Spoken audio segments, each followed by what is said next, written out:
I've just been seeing a lot of opinions about Fashion Week going around, especially on TikTok. Incoming short. The people there are more, they think they're important and they're not. As she said, I'm glad somebody else is saying it, not me. You're not missing out on anything from New York Fashion Week. It is not it. It's not that girl anymore. It's filled with a bunch of pretentious people who don't work in the fashion industry. And if you come from the Mercedes-Benz fashion industry, Mercedes-Benz Fashion Week, like I do, you absolutely see the difference. Fashion Week, New York Fashion Week feels like the All-Star Weekend. It's a shit show. Once they started selling tickets and just inviting any and everybody, it's a mess. It's not even worth going anymore. And have you guys noticed that people who work in the fashion industry don't really fuck with New York Fashion Week anymore? We just don't. They can have it. I hate influencers. You do? Not all of them, but a lot of them. Because I don't like believing in fake realities for people. Okay. It's like, just because you're good at marketing yourself on the internet doesn't make you a fashion expert. And because you got a skirt at Revolve, like, please get over it. You know, don't. You're not in the, you know, you've slugged it through factories. You know what it's like. We don't need people coming in trying to, I mean, I say anybody who wants to come into the fashion business, come on, but actually work in it. Don't pretend that just because you come here for a week that you're in the fashion business. It's a joke.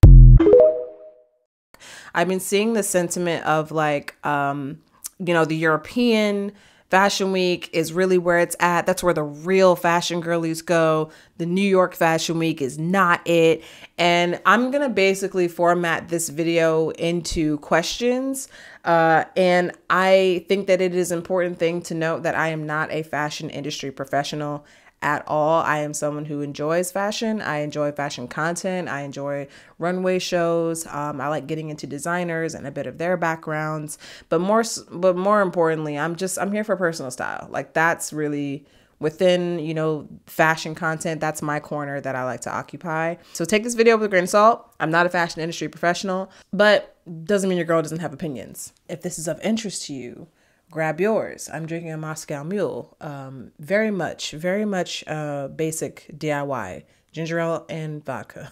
So grab your drink, grab you a snack. Let's get into this discussion.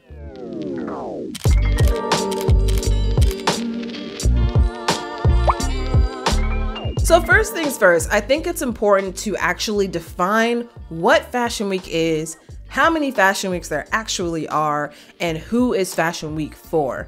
Because a lot of these conversations that I've been seeing have been about merit and what have you done to have been afforded the opportunity to go to Fashion Week. It seems like people have come to a consensus that you need to have some type of merit to be at Fashion Week, but I want to briefly just go over who Fashion Week is really for before we get into all the opinions.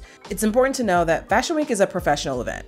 Yes, it's been very commercialized over the years, but at its root, at its core, Fashion Week is a professional event for fashion professionals.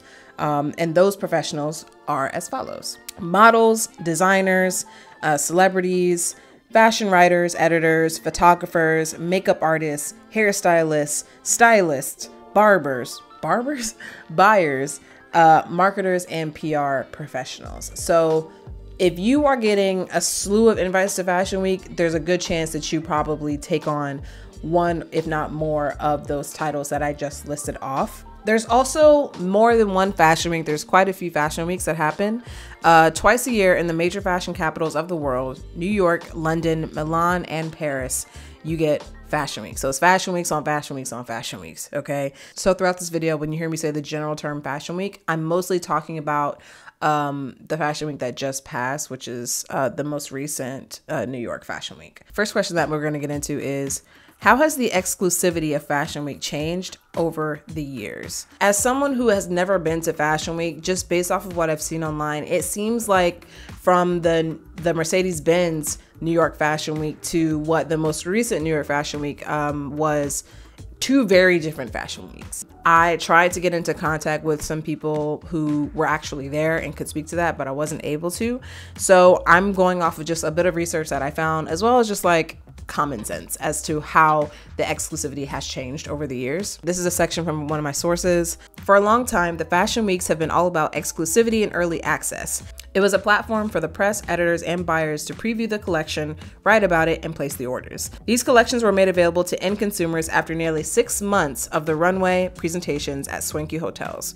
Gradually, celebrities, influencers, and brand sponsors joined the members of media, fashion editors, and retail buyers. But it still largely remained an invite-only fashion event with limited access. Y'all act like it's still not exclusive. Like, just because there have been technological advances and opportunities for the public to participate in Fashion Week doesn't mean that it's still not a highly exclusive event, that it's not majority invite only to these events, and that celebrities, people with audience, people of a certain status, power, and access are not prioritized. That is still the case. And so I feel like a lot of the discourse that's been going on just loses sight of that. It's like they see that, you know, two people that they follow, two influencers that they follow were invited to Fashion Week, and now I guess anybody can just go to Fashion Week. And it's just like, that's not the case. Still quite exclusive. And the fact that there's so much hesitation to the fact that it's becoming more inclusive is a little weird. It's giving a little like, you can't sit with us vibes. But let's keep talking. I don't think that Fashion Week becoming less exclusive means, I don't think it's coming from a super altruistic place. I don't think that the gatekeepers of Fashion Week or the people that have the most stake in Fashion Week are like, you know what, guys, maybe we should just open up our arms and let everybody come for free. Like, I don't think that's what's happening. I feel like advances in technology, AI more specifically, and also e-commerce is a big reason why Fashion Week is becoming more inclusive. What this technology is doing and what these updates in, I guess, like fashion tech is doing is it's making it so that these designers and these design houses can get the clothing to the buyers, get the clothing to the consumers quicker than ever. I think that it largely has to do with money. And even in the experiences that happen at Fashion Week, like there's people that were talking about how, you know, they think it's bullshit how you can buy tickets to different shows. And honestly, I don't have an opinion on that. I've never been to a show, so I cannot speak to like whether or not it's a good idea or a bad one.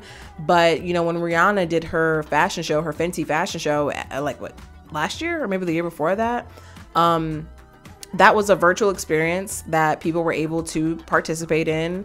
Consumers got a chance to see the collection early, and they were made aware of it as soon as it became available. So that's why I don't think it's necessarily like, I don't think it's a good type of inclusivity, if you get what I'm trying to say. The fashion industry is updating along with society. Like, your favorite brands are still trying to figure out how to penetrate the Gen Z audience. Like, the brands that you don't think are you know, on the level, you know, of a Gen Z consumer they have influencer marketing teams. They have people who are trying to figure out the best ads, the best images, what kind of content should go on their TikTok in order to resonate with Gen Z, because Gen Z is like the new poppin' audience. Before Gen Z, it was millennials. Before millennials, it was Gen X. And if you're going to say that Gen Z is an audience that you're trying to go after, it's important to align your brand with either where they are or what they care about. Because you'll also notice that brands are speaking to sustainability now more than ever. Brands are speaking to like size inclusivity now more than ever. And I don't think that that's, once again, I don't think it's just because they want good for all. I think that they are trying to align their products and their services along with the audiences that they're trying to, you know, get money from. I think that these changes are part of a growing society and what happens when, you know, Gen Z is your target consumer.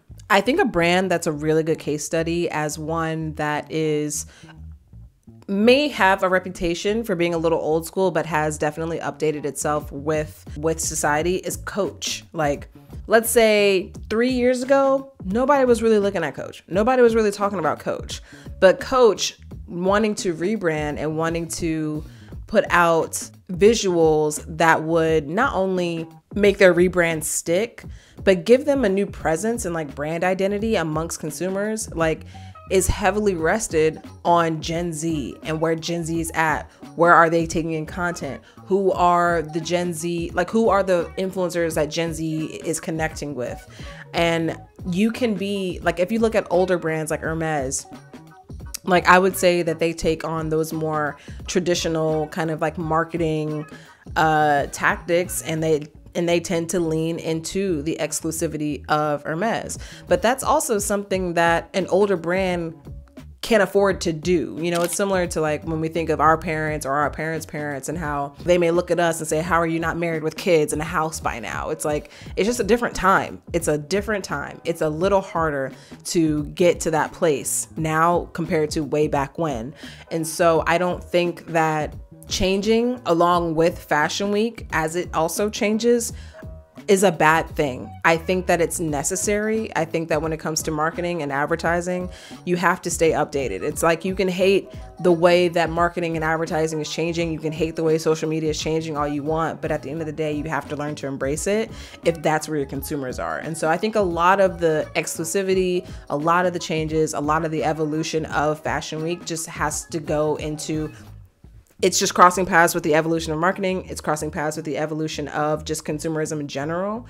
And so I think that's mainly to blame. Next question. Should influencers be at Fashion Week? Some of the reasons that I saw why people think that influencers shouldn't be at Fashion Week is because it kind of tarnishes or makes Fashion Week itself seem, it like cheapens Fashion Week in a weird way, is the vibe I'm getting. People say that, you know, influencers being there is just annoying, you know, influencers being annoying. And while I agree that influencers can absolutely be really annoying, I don't think influencers being annoying is a good reason or a good enough reason to not invite them. I can understand how it can be frustrating to be someone in the industry, have fought tooth and nail to be able to get that invite, to get to Fashion Week, and then see someone who's been making content in their room for a year, you know, get front row. I can understand how that's frustrating, but once again, like, how is that disruptive? Like, how is that ruining the event? Or like what part of that is making Fashion Week not an enjoyable experience? Because the fact of the matter is, if you see an influencer at Fashion Week, it's because they were most likely, I can't even say that they were asked to be there. There's a good chance that they were either asked to be there and dressed to be there, or they emailed the right person. The person saw that they had, you know, that representative at that brand saw that that person had an audience and said, sure, pull up. But the fact of the matter is, regardless of why the influencer is there, there's a good chance that they're there because they have an audience. And to me, I don't see how that's a big difference between like you inviting a celebrity. Because the whole thing that like is crazy to me is that I was seeing people say like, oh, well, the real fashion girlies and the real celebrities go to European Fashion Week. And my whole thing is like, what makes a celebrity more qualified to be at a Fashion Week compared to an influencer? Because the celebrity is there to maybe support the designer. Most likely they were invited. They wanted to go. They were dressed by that designer. They're showing support, or maybe their relationship with these designers. Like, it's the same thing for these influencers. If anything, these influencers might be working more of these events, creating content for these brands perhaps. But like, the purposes are low-key very similar, just very two completely different scales.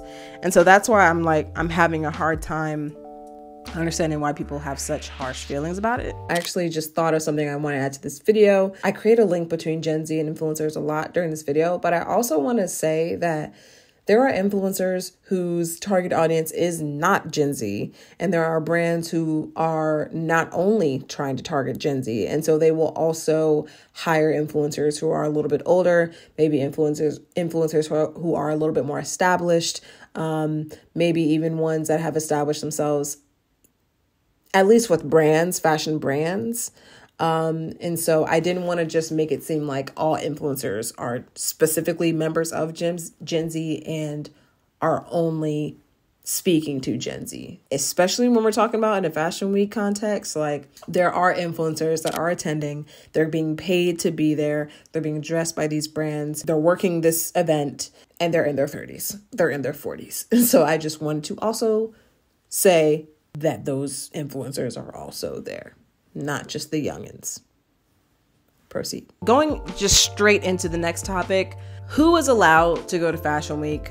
What merit is needed for someone to get invited to Fashion Week, especially when we live in a time where labels such as like expert, specialist, life coach, motivational speaker, like these are all like very distinct titles that people just give themselves. Like if you talk about your mental health in a few Instagram posts, you're a mental health expert now.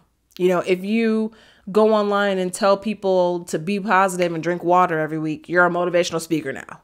You know, if you, I don't know, if you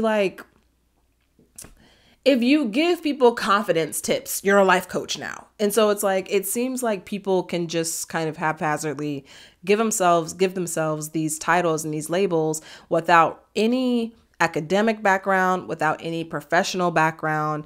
And so if that's the case, what is needed to get invited to Fashion Week? Like, what will people be happy with?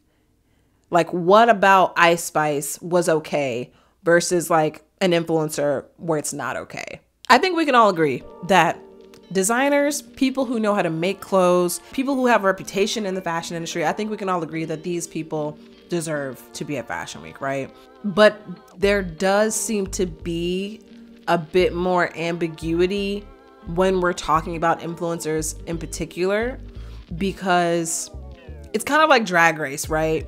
Where you have the girls who are drag queens online, like they're gonna give you a really cute TikTok, they're gonna give you a very cute Instagram post, they're gonna go live, okay? They're gonna entertain you online, giving very much sugar and spice, okay? But put a sugar and spice next to Sasha Colby, put a sugar and spice next to Shea Coulee, put a sugar and spice next to Simone Ye, you know, like put them next to people who actually perform in real life.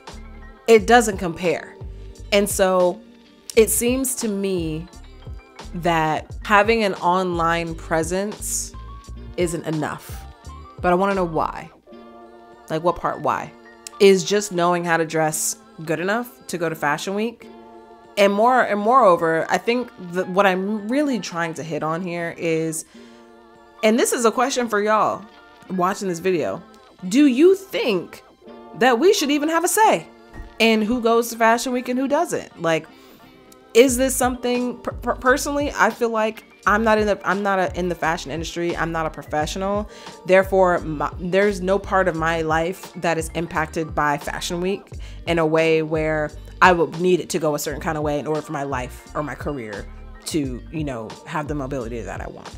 Therefore, because of that, I feel like I don't really have a strong opinion on this, or rather, I don't have an opinion that matters, like in the grand scheme of things. After watching this video, after seeing what you've seen online, like, is it just giving you can't sit with us, or do people have a point? Like, should there be a certain set of like requisites or, you know, accomplishments that someone has made in order to be invited to Fashion Week? Like, should, like, upholding that exclusivity, like, what good comes out of that? That's a good question. Upholding that exclusivity, what good comes out of it? How is it good for designers? How is it good for the buyers? How is it good for, you know, just fashion lovers, the fashion girlies? Like, how is it good upholding this exclusivity?